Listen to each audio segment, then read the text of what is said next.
မင်္ဂလာပါအမရီလေးတို့ရဲ့ဒီနေ့တက်ဆက်ပေးသွားမယ့်အကြောင်းအရာလေးကတော့မတန်ဆွမ်းမှုဆိုတာဘာလဲ What is disability ဆိုတာလေးပဲဖြစ်ပါတယ်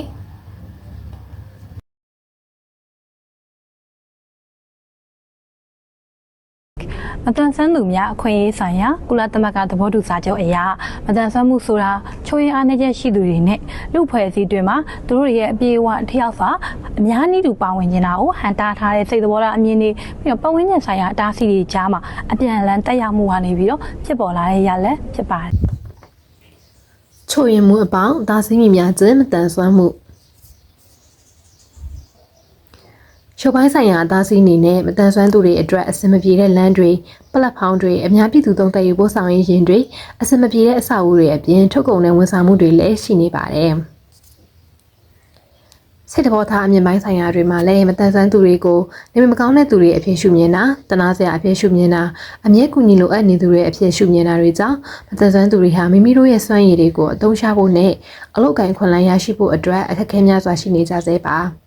အဖွဲ့အစည်းနဲ့မူဝါဒပိုင်းဆိုင်ရာတွေမှာဆိုရင်တော့မတန်ဆွမ်းသူတွေအတွက်အထောက်ပံ့ဖြစ်စေမဲ့ထိရောက်တဲ့မူဝါဒတွေမလုံလောက်ရှင်တဲ့အကောင့်ထဲပေါ်မှုတွေအားနည်းခြင်းတွေလည်းရှိနေပါတယ်။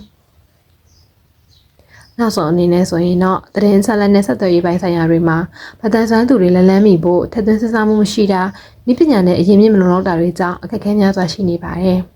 ။အကျိုးရှိသောအပြောင်းလဲမှုများဖြင့်အင်းအခက်အခဲများကိုချွတ်ချပေးဖို့လည်းလိုအပ်ပါတယ်။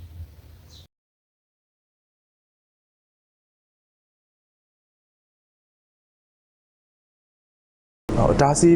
ဘယ်ရီယာဆိုတာကြတော့ပတ်ဝန်းကျင်မှာရှိတဲ့အရာတွေလည်းပဲပေါ့နော်ပြီးရင်ကိုခန္ဓာချို့ရင်အားနည်းချက်ရှိတဲ့သူတွေကိုလူအတိုင်းဝိုင်းမှာအများနည်းတူမပါဝင်နိုင်အောင်လို့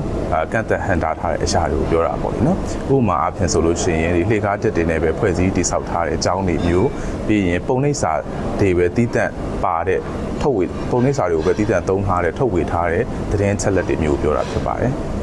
ချိုးရင်အားနည်းချက်ဆိုတာလူတစ်ယောက်ရဲ့ကိုယ်ခန္ဓာပေါ်မှာရှိတဲ့အရာတွေခန္ဓာကိုယ်ဖွဲ့စည်းပုံရှိလှုပ်ဆောင်နိုင်မှုနဲ့ဆိုတဲ့ပြဿနာတွေဥပမာလမ်းမလျှောက်နိုင်ခြင်းမျက်စိမမြင်ခြင်းနားမကြားခြင်းစကားမပြောနိုင်ခြင်းတွေကိုဆိုလိုပါတယ်